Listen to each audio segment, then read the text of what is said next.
Board পরীক্ষার অন্যতম গুরুত্বপূর্ণ বিষয় হচ্ছে ওএমআর শীট নির্ভুলভাবে পূরণ করা। কেননা ওএমআর শীটের একটি ভুল তোমার জীবনের একটি বছর নষ্ট হওয়ার কারণ হতে পারে। কাজেই তোমার উচিত পরীক্ষায় বসার আগেই নির্ভুলভাবে ওএমআর শীট পূরণ করা শেখা। আজকের ভিডিওতে আমি তোমার সঠিকভাবে ওএমআর শীট কিভাবে সমাধান করতে হয় তা শেখাব। চলো তাহলে শুরু করি। ওএমআর শীট পূরণ করার প্রথম ধাপ হচ্ছে উপরের এই অংশটুকুর সমাধান করা।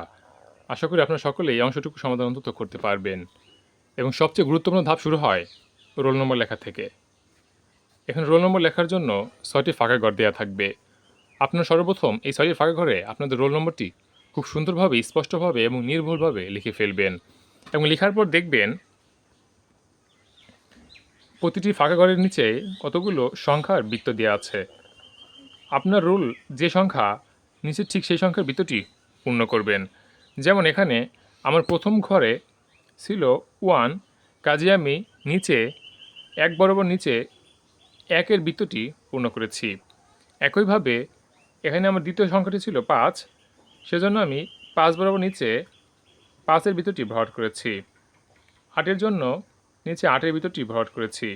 6-এর জন্য 6-এর বৃত্তটি ভরাট করেছি।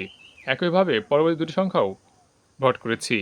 এভাবে আপনারা সর্বপ্রথম উপরে যে 6টি ফাঁকা ঘর দেওয়া থাকবে সেই 6টি ফাঁকা ঘরে নির্ভুলভাবে আপনাকে রোল নম্বর লিখবেন এবং যে সংখ্যাগুলো লিখেছেন সেই সংখ্যাগুলোর নিচে যে বৃত্তটি রয়েছে, অর্থাৎ যে সংখ্যার বৃত্তগুলো রয়েছে ওই সংখ্যার সাথে সামঞ্জস্য রেখে সেই বৃত্তটি ভরাট করবেন।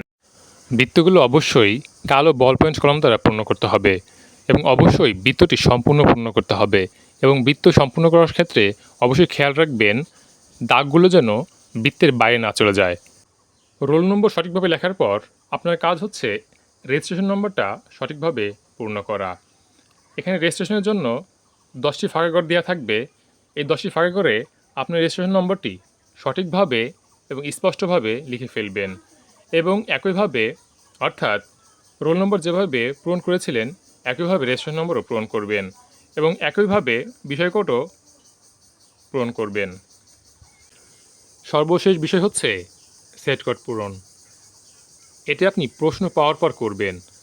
আপনি যদি এমসিকিউ প্রশ্নটা পাওয়ার পর দেখেন সেখানে আপনার সেট কোড গ, তাহলে সর্বপ্রথম আপনি এখানে গ নম্বর লিখবেন এবং পরবর্তীতে গয়ের স্থানে বৃত্ত ভরাট করবেন।